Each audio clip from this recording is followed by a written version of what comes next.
6:58. Buenos días, dominicanos, dominicanas, ciudadanos y ciudadanas del mundo. Julio Martínez Poz. Los comentarios de los temas más importantes en el programa de mayor influencia de la radio y la televisión nacionales. Buenos días a todas nuestras audiencias, la de Sol, la de Telefuturo, Canal 23, nuestro canal de YouTube, todas las plataformas sociales. Buenos días a todo el equipo de El Sol de la Mañana. Vamos a identificar de inmediato los temas que nos proponemos abordar en el día de hoy. Esos temas son los siguientes. Vamos a ver. China, que no es una naranja, y ahí hablaremos de la reacción de su embajada en República Dominicana a las declaraciones que ofreció la que será la próxima embajadora de Estados Unidos en República Dominicana. Una pregunta, y ahí voy a dar mi posición sobre lo que entiendo que debe ocurrir en la iglesia. ¿Por qué la iglesia y Occidente necesitan un papado conservador? Y me voy a referir a una situación del PRM. Creo que Pacheco puede, pero la elección del secretario general del PRM será muy conflictiva, sumamente conflictiva. Y bueno, hay otros temas también que tenemos que abordar.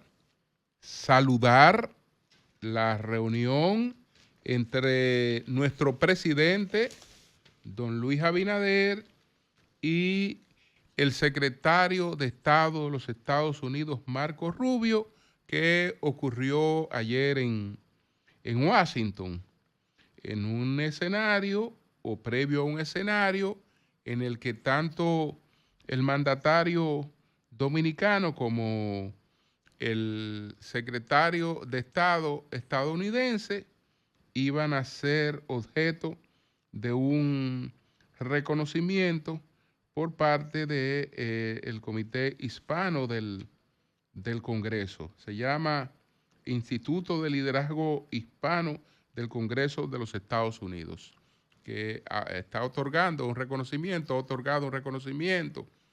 al presidente Abinader y un reconocimiento a Marco Rubio.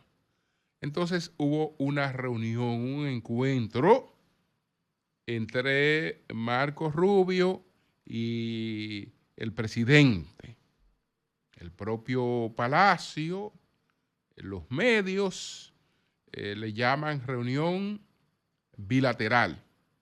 Bueno, tiene esas características, pero es una bilateral desproporcional. La bilateral es la principal tarea de las cancillerías, es la principal tarea de las embajadas y de los consulados. Es decir, estas aproximaciones bilaterales con otros estados para despachar, afinar temas de interés comunes. Esas son las reuniones bilaterales que por lo general se dan en marcos de igualdad. Un cónsul no va a sostener una reunión bilateral con un embajador, sino que el cónsul va y sostiene bilaterales con sus iguales. Los embajadores sostienen bilaterales con sus iguales. Los cancilleres con sus iguales y los presidentes con sus iguales. Pero admitamos que Estados Unidos es la principal potencia del mundo, aunque en un periodo de franca decadencia y con un liderazgo que parece que está empleado en profundizar esa decadencia. Pero aún así es la principal potencia. Entonces, en ese sentido, digamos que nosotros no tenemos por qué mantener de manera rigurosa ciertos formalismos, sino que aprovechar todas las oportunidades, y esta es una oportunidad buena. Marco Rubio y el presidente Abinader se entienden desde hace algún tiempo. Incluso la llamada del señor Mike Pompeo, la famosa llamada del señor Mike Pompeo, hay que facturarla a un lobby realizado con la participación del senador Marco Rubio. Es decir, la figura de Marco Rubio está vinculada desde hace tiempo está relacionada con la del presidente Abinader. Y esa visita que giró a la República Dominicana en muy buenos términos, también es un reflejo de eso. Entonces, el presidente Abinader, que acaba de recibir al canciller Sergei Lavrov, uno de los cancilleres más importantes del mundo, tiene esta segunda oportunidad de reunirse con otros de los cancilleres más importantes del mundo y más influyentes en nuestro país, y eso es provechoso. Incluso la agenda, el tema, es mantener la petición de que Estados Unidos tiene que involucrarse de manera más activa y debe involucrarse de manera más activa en buscar una salida a la crisis haitiana y en mantener la ayuda, así sea precaria, a las fuerzas que están interactuando en Haití. Es decir, que esto es positivo. Sobre el señor Marco Rubio, aprovecho para hacer una revelación ahora, un tema que lo conozco desde hace tiempo, de una fuente impecable, pero no lo había planteado. Cuando el señor Marco Rubio visitó la República Dominicana, que nosotros estuvimos pues en la recepción y en la rueda de prensa del Palacio, este servidor, doña Consuelo, estuvimos invitados a esa actividad con el secretario de Estado Marco Rubio. Cuando él visitó la República Dominicana, pues se le pidió una reunión con el expresidente Leonel Fernández. Se le solicitó una reunión con el expresidente Leonel Fernández. Eso se hizo por la vía de el empresario Manuel Estrella. Se le solicitó a Marco Rubio una reunión, la posibilidad de incluir en su agenda una reunión con el expresidente Leonel Fernández. La rechazó de plano, alegando los vínculos del expresidente Fernández con Venezuela y con Nicaragua, pero sobre todo con Venezuela. Dijo que no, que estaba muy vinculado a Venezuela y no aceptó o no permitió que le incluyeran en su agenda una reunión con el expresidente Leonel Fernández, que ya sabe el doctor, o lo sabe desde entonces, si quienes estaban en esa gestión se lo informaron, que es un tema a obviar y a resolver con el secretario de Estado estadounidense. Bueno, pasemos a otro tema, después de saludar esta reunión de nuestro presidente con el secretario de Estado. Me molesta un poquito que hablemos de bilateral, porque caramba, los presidentes hacen bilaterales con los presidentes. Pero bueno, es el secretario, dejemos de comparar, y el secretario de Estado de Estados Unidos. Ok, es el secretario de Estado de Estados Unidos. Bueno, Señores, miren, ya que estamos hablando de Estados Unidos a propósito de este encuentro, yo quiero reiterar que el tema de la autoridad no está en la fuerza. La fuerza, desde luego, en un momento determinado, hace valer la autoridad. Pero no es la fuerza la que determina la autoridad. La autoridad está legada por una serie de factores. Y sin autoridad es muy difícil gobernar. El problema del presidente Trump es que es un presidente sin autoridad. No es que no tenga fuerza o la fuerza de una potencia, es un presidente sin autoridad. ¿Por qué? Porque la autoridad que emana de distintas fuentes. La autoridad es académica también, la autoridad es científica, la autoridad es tecnológica, la autoridad es moral, la autoridad es espiritual.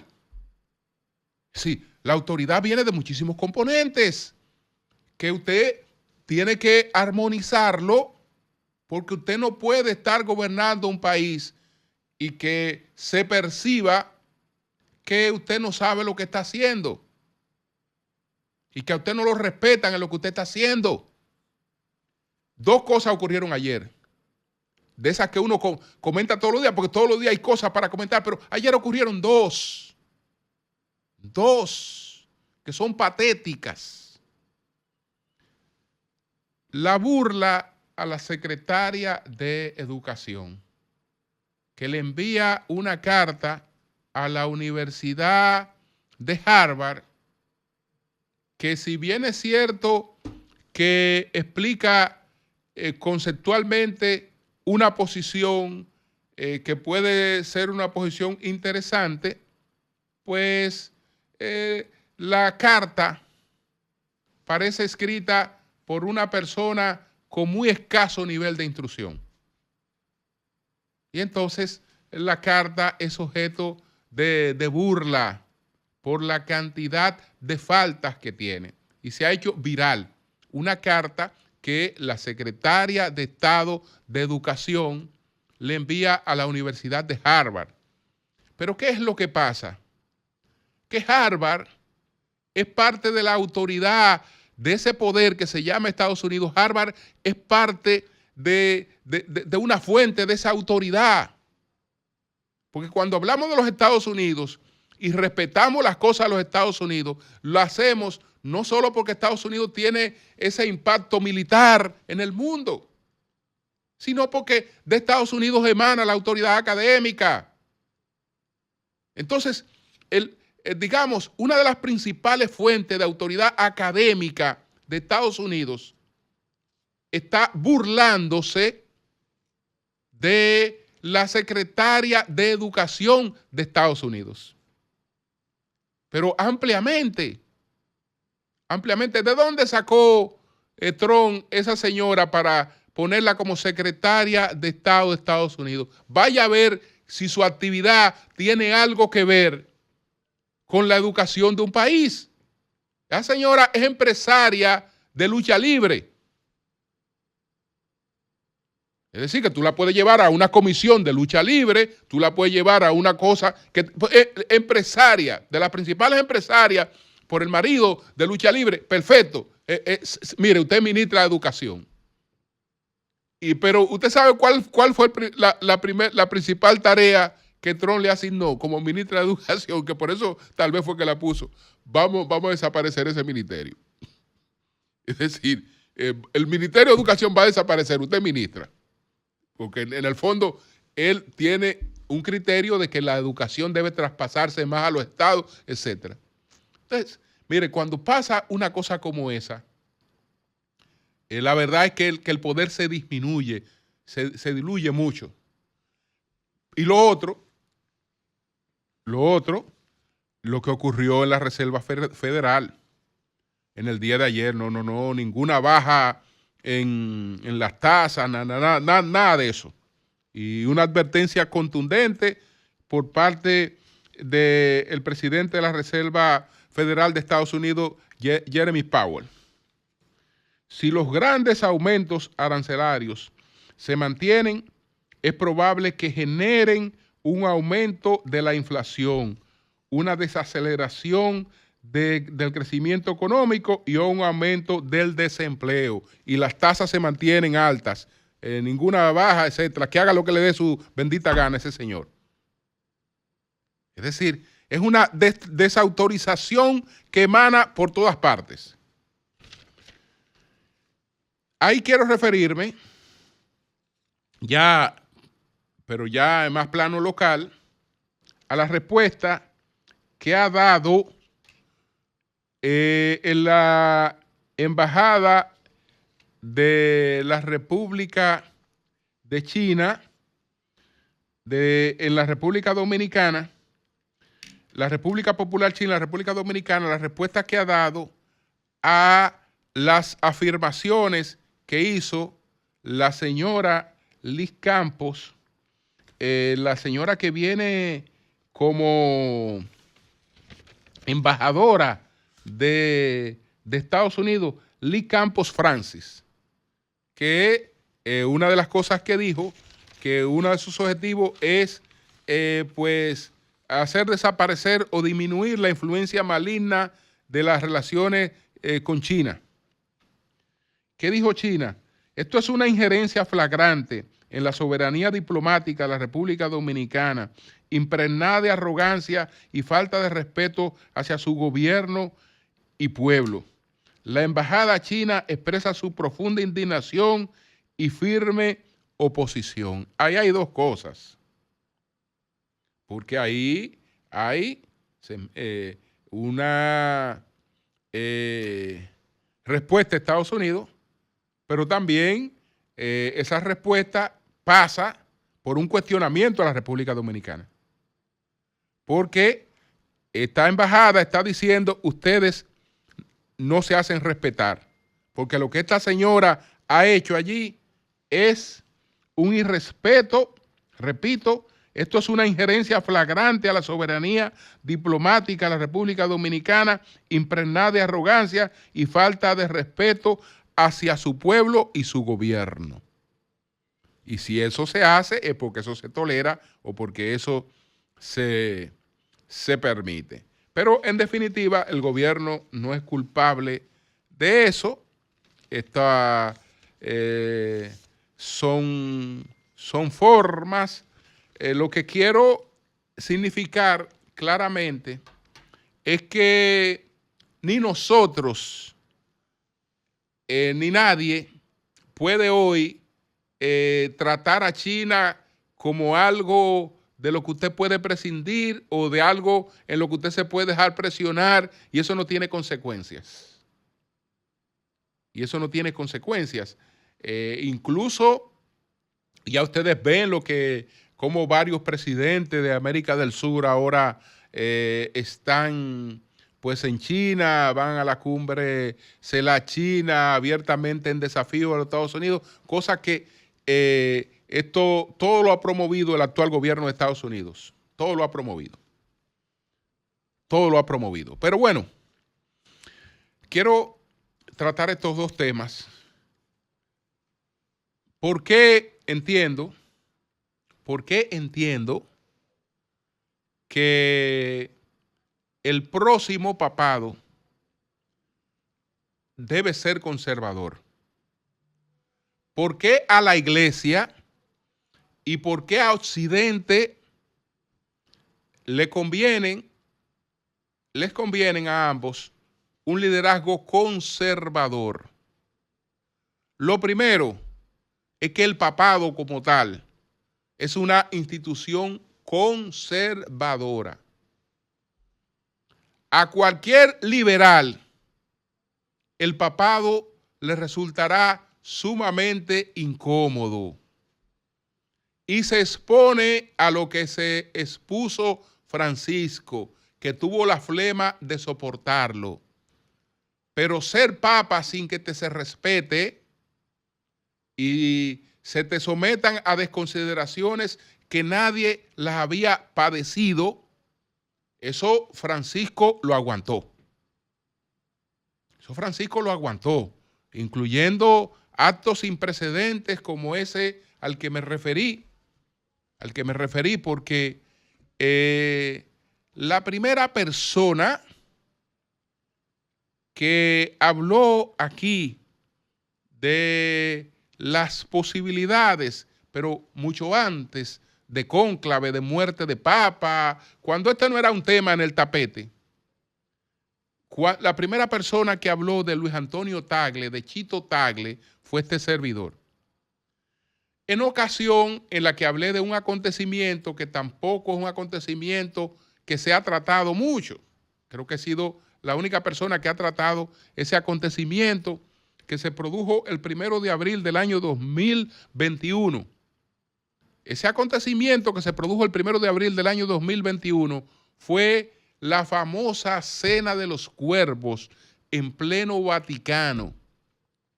Ese día, el Papa Francisco entró en una sala de cirugía para una operación de suma gravedad.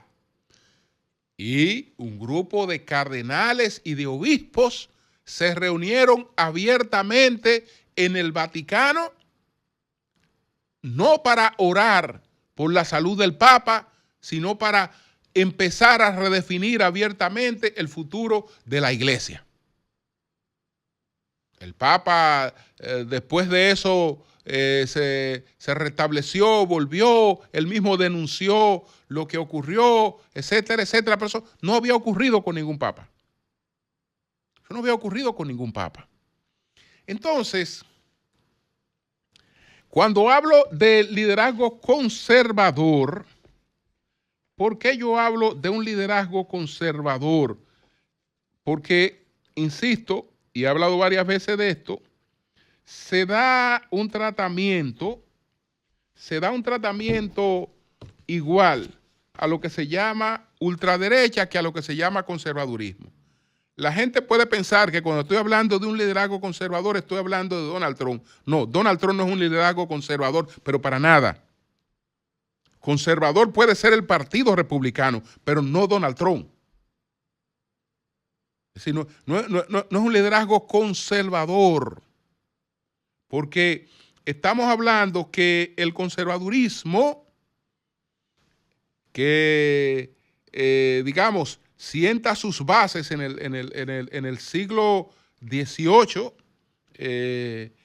a partir de las ponderaciones, a partir de todo lo que traza Edmund Burke, que es considerado como el padre del conservadurismo, y después va a tener muchos discípulos interesantes.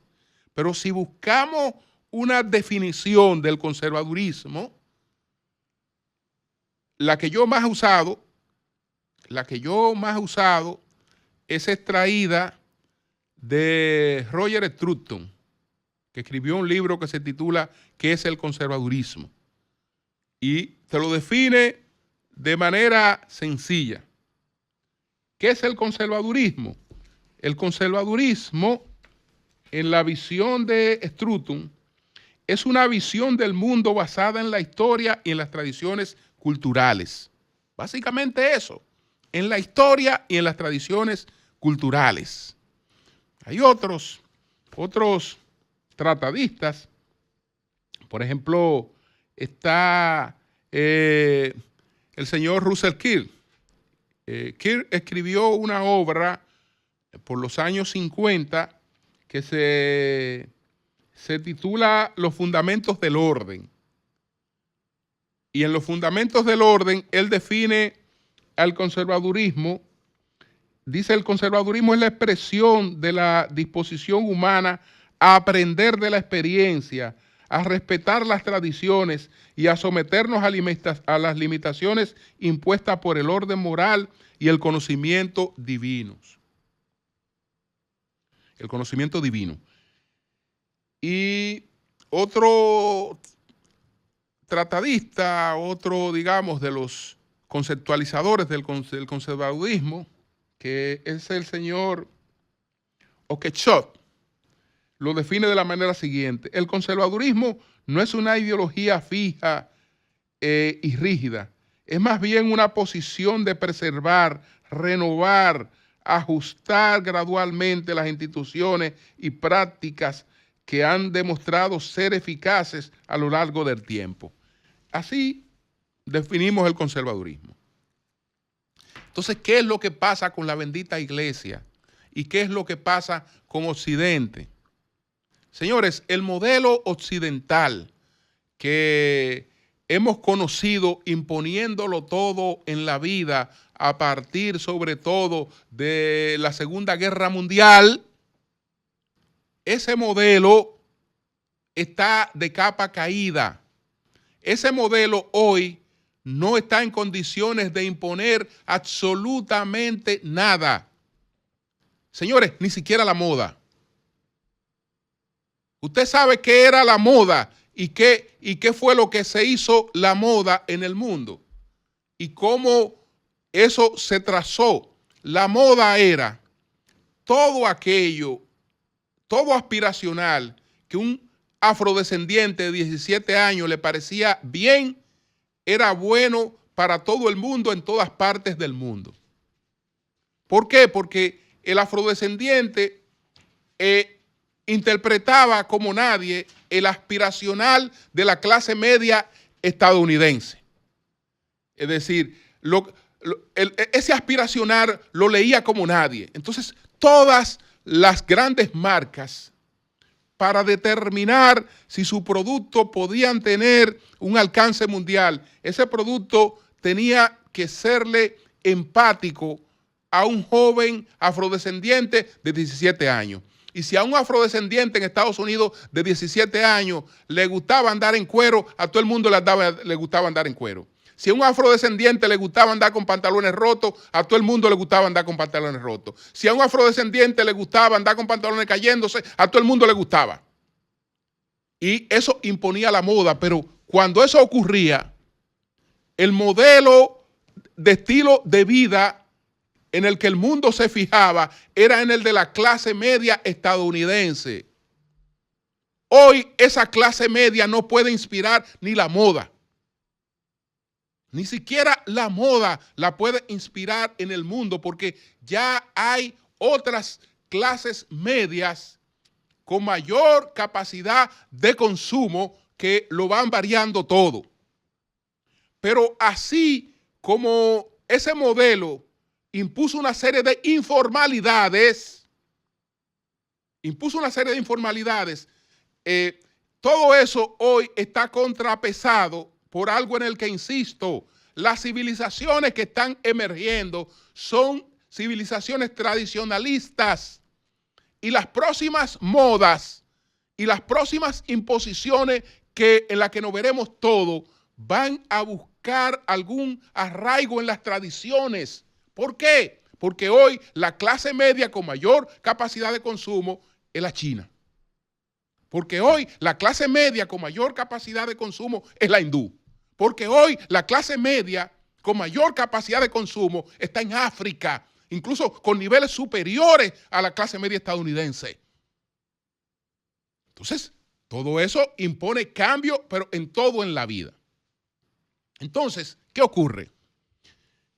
Luis Antonio Tagle, ¿cómo le llaman a Luis Antonio Tagle? El hombre de las redes. Sería el papa de las redes sociales. ¿Y para qué diablo necesita la iglesia un papa de redes sociales? Para acabarse de jota. Y bueno, yo sé que no sería solo un papa de redes sociales, porque ningún analfabeta llega a cardenal.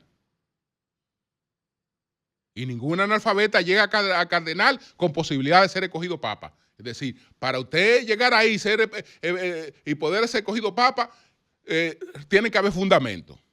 No es que sería un cualquiera de las redes que llega ahí. No. Pero, ¿para qué diablos necesita eso? ¿Por qué? Porque es que la iglesia tiene un poder natural que incide sobre una serie de temas, que es un poder real.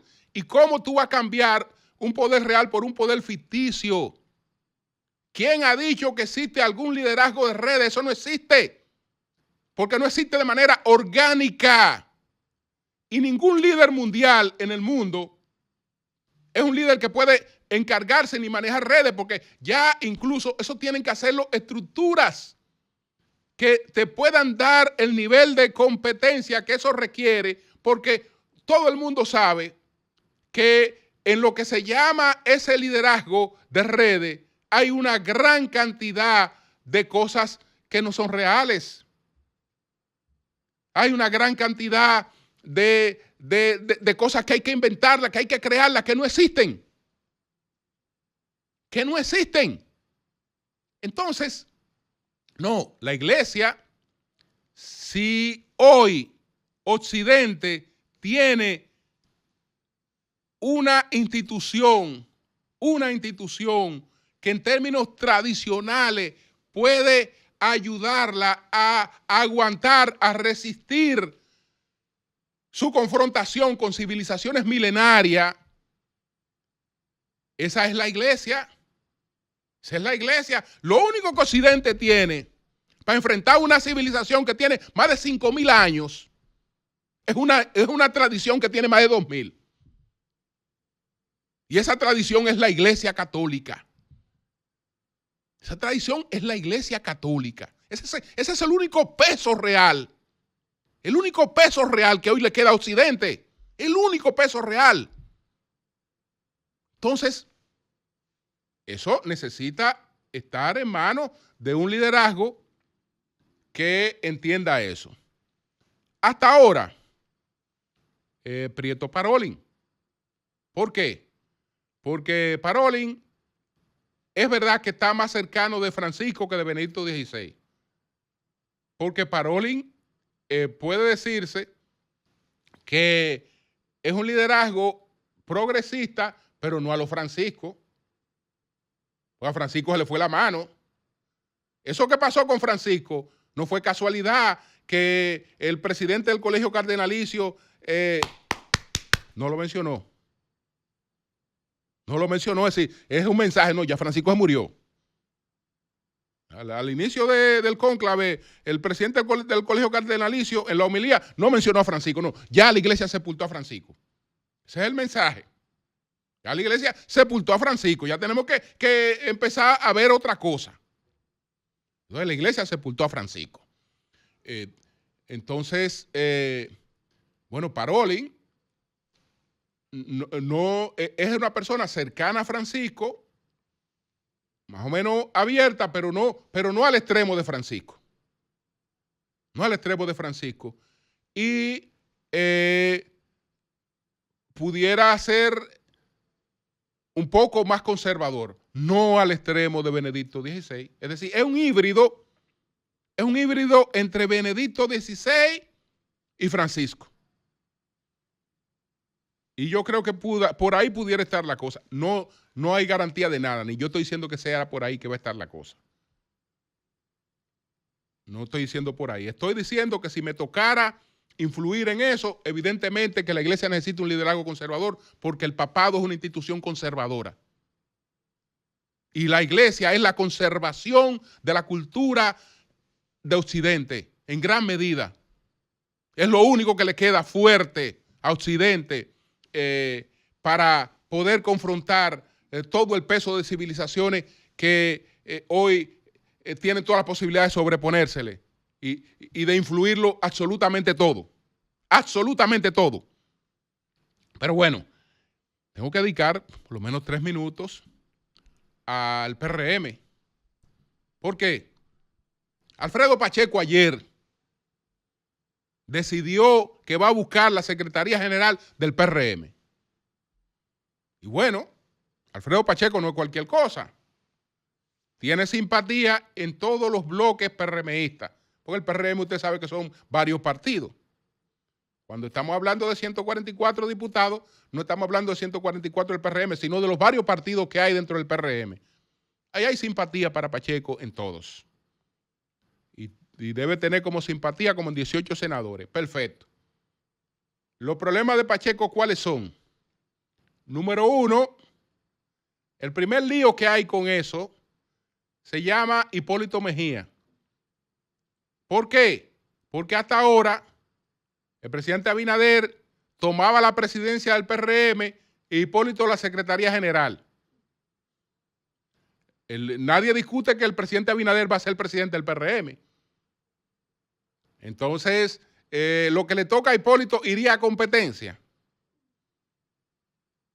Ahí hay un lío. Si lo que le toca a Hipólito va a ir a competencia, ahí hay un lío. Entonces, lo otro es que Pacheco, que es el que más influencia tiene, incluso entre los propios diputados de la candidatura puntera, y fíjese que estoy hablando de la candidatura puntera, no estoy hablando de hombre ni de mujer, lo voy a dejar en candidatura puntera. Entre los propios simpatizantes de la candidatura puntera, Pacheco no cae mal.